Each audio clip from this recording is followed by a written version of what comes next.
Away, oh hey, away, oh hi-ya, hey, oh. Away, oh hey-ya, hey-ya, hey-ya. Away, oh hey, hey-ya, hey-ya, hey-ya. Away, oh hey-ya, hey-ya, hey-ya. Away, oh hey, hey-ya. Away, oh hey. Well, Wapna'kikewi'skwaq Wapna'kikewi'skwaq. That was the name, my spirit name. A few years ago, I passed tobacco because the knowledge of how to conduct the ceremonies, the name-giving ceremonies, by the time my mother was born, our people had forgotten the knowledge because the church forbid us to practice any of our culture whatsoever. So it took 69 years for my name to catch up to me. So I passed the tobacco and my elder came. It took a year for him to find out what my name was. And our names are very important because it has to do with what our purpose is here on this earth, why we have come here. Has something to do with our name. So, Wapna'kikewi'skwaq, or in my language, Wapna'kikewi'skwaq, that means that woman whose voice pierces through. And so it kind of made me stop to think, and I have to realize too that I have to be very careful about how I choose my words when I try to pass a message along. But one of the things I have noticed since that time is that when I introduce myself using my spirit name, sometimes I don't even know what I have said. The message is coming from somewhere, and I really sometimes don't have any control over it. So when I was a little girl, I was adopted at birth, right from the hospital. And my auntie, my biological auntie, was my mom. And my biological mother was my auntie, in my eyes. And that was a custom adoption. In those days, they would take the baby. If the mom was too young or she was not capable or able to look after the little one, then sometimes they would pass that baby to a relative. Sometimes even the grandmother would raise the baby. And sometimes it would be the auntie or somebody, but it was usually always in the family. So that's what happened in my case. But they never told me. They never told me I was adopted. They never spoke of it that way. So she was my mom. And she lived until I was 5 years old. I was almost 6. She died in May, and I started school in September that fall. So I would have been 6 in that September. Now, she spoke to me in the language. My mom was fluent in Maliseet. She was fluent in the language. And I remember her telling my dad that she was Catholic too as well, my mom. Probably if she had lived, I probably would be a Catholic too, but I'm kind of glad about that. But anyway, she told my dad about going to confession And the priest was mad because she went to confession in Maliseet. And the priest said, well, speak in English. And she said, why? Well, he said, I can't understand you. And she said, but God does. So that's what she told him. And she refused to go to confession in English. So she had that little bit of activism in her too as well, like that little bit of resistance, in her own way. But I can remember my mom, even though I was that young, and she spoke to me in the language, and she was once she knew that she had 5 years to live, she was concerned about my language. And because we lived, my mom married a non-native. We had a farm at Indian Point, and it's a beautiful, beautiful piece of heaven on the Wapna'kikewi'skwaq, on the beautiful Grand Lake, little piece of heaven. So that's where I grew up from the time I was 2. Before that, they lived in St. John, and I was so glad that they moved the heck out of the city of St. John, because people, it's not a healthy place to live now. So they moved out. We lived in the country. And so she spoke to me in Maliseet. She spoke to the dog in Maliseet. The dog understood her. And I remember telling my dog, Mudge, I'll get the house. Get home. So our language, there was nothing that we couldn't say in our language. But I was only 5, and so she spoke to me like a little 5-year-old. And after she died, I didn't hear the language. And my dad, bless his soul, he tried to take me to, somebody who can speak. So he would paddle across Back Lake, go across Grand Lake, and then cross the river by canoe. And then we would go visit this old lady. Her name was Mrs. Louis Japley's wife. She would have been an aunt to Lena Nash from Gagetown. It was Lena's aunt. Auntie Anis, that's what they called her, Auntie Anis. But she had a birthmark. She had a huge birthmark on her face over here. And she was a little bit shy about it, and she would wear her hat like a brim hat, and she would hold it like this. So she told my dad, she said, they lived right by the river, just above the high water mark, their little house. And their house was in the ground, like about 2 feet of their house was in the ground. When they went in their house, they stepped down into the house. But it was warm in there. I mean, it was not a big place. But let me tell you, they had about umpteen dogs. And they had these dogs that had the orange nose and the orange eyes, like kind of gold color eyes, and their hair is curly. And when we went to visit, we'd knock on the door and you hear the dogs barking, and I was just little, and they just roll out of the door like this, almost knock me down. But that's what kept them warm. They all lived in there together.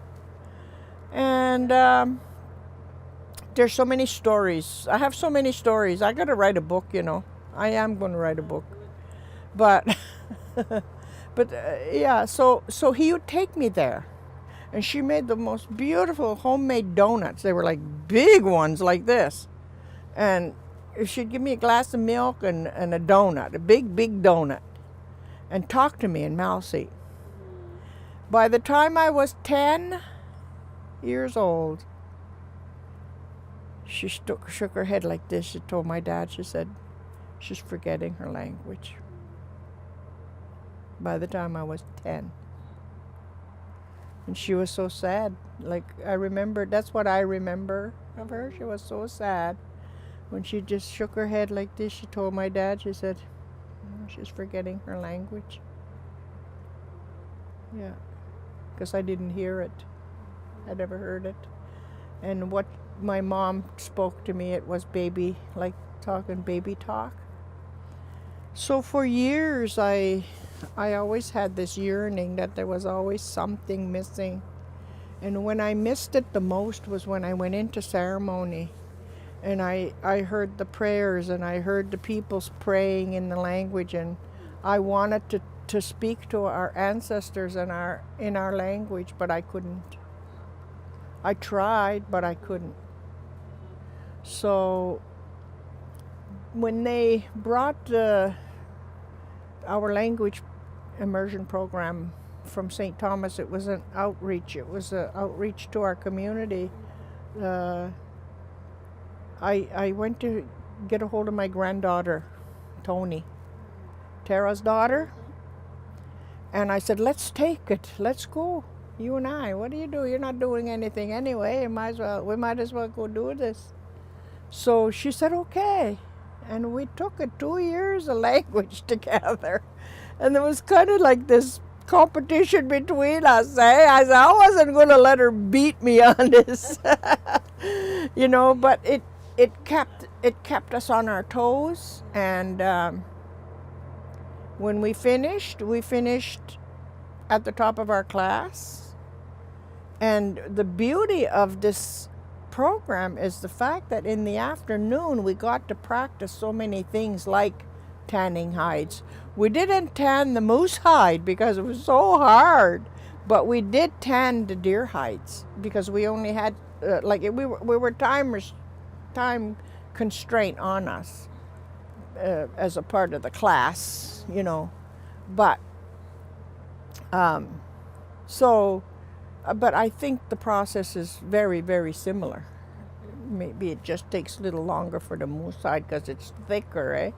But the deer hide, we tanned it. We picked medicine. We made drums. We made snowshoes. We made snow snakes. We did all kinds of different things. We did beadwork.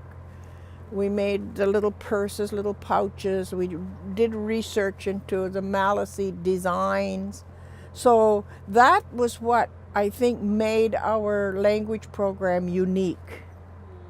And it generated an awful lot of interest. And even now, they have a full house even now. So I taught, after Tony and I graduated, we both taught for I think 4 years, 3 or 4 years. And I learned just as much teaching as I did in the class. But I have to tell you, I'm not fluent still. I'm still not fluent. It takes more than 2 years to master any language. I would say a minimum of 5 years it should be. And that it would be intense. And there should be a progression.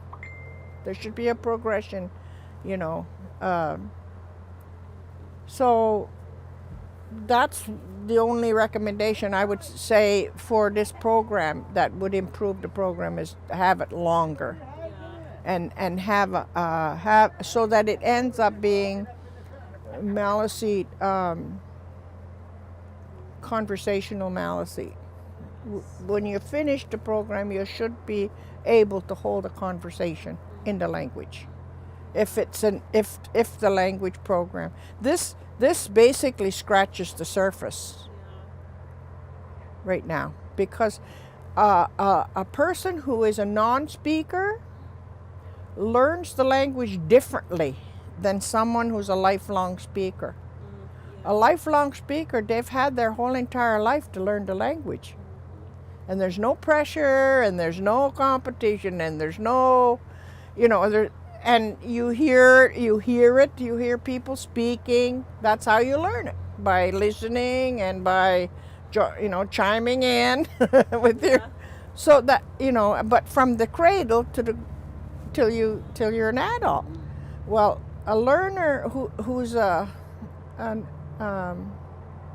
non-speaker that has to learn the language, you have to learn to understand it first. You have to learn for meaning. You have to know what it means. Otherwise, you could stand there and say a word forever. And if you don't know what it means, you'll never learn to use it. What's the good of it? You know what I mean? So you have to learn for understanding, and you use two different parts of the brain. One for learning to get an ear for the language, to hear it, to hear the words. The other part of your brain for speaking. So there's two different parts of the brain that are at. So you have to hear the language. You have to hear it, not just to speak it. I can speak it, I can read it, and I can pronounce very well the words if I see it on the paper. But I cannot hold a conversation still. Not a complete conversation. So, and since I left the class, I hardly hear the language. I hardly hear it. Hardly. And that's sad. That's a sad state of affairs in our community. There's no child speakers. You know, the powers that be don't seem to want to have an immersion school. They're still developing curriculum. I think eventually they'll get there, but right now there's people who are teaching who feel threatened by immersion because, you know, they're scared they'll lose their job or somebody else will be teaching. There's all these dynamics going on that are still there in the communities. We have lost the ability to work together. We have lost the ability to work together, you know, and support one another and help one another. The language is vital. We cannot go anywhere else in the world to get our language. It comes from this land right here. And there's nowhere else to go to get it. If it's gone from here, it'll be gone from the face of the earth. And we can't let that happen. I hope that we don't let that happen. I know that my granddaughter and Jolene Paul, who's working with her, and everybody who's working on the language program all up and down the river, I know they're doing the very best that they can. And you know, but we need the resources to be provided. We need the space to be provided. They need their own school. We need our own school. And it needs to be in our language. That's what we need. So the students that are in there now and the ones who graduated from there, they want to do something with the language that they've learned. You know? But it's not developing fast enough to include them. They handpick or something, but, you know, it'd be nice if they could really be to work together to develop curriculum, not just handpicked people, but everyone who's interested in doing it. There has to be a role for everybody. There has to be a role for everybody to play in the preservation of our language. There's no time for squabbling and fighting over this while our language dies, because if drastic measures are not taken, our language will be gone within a generation.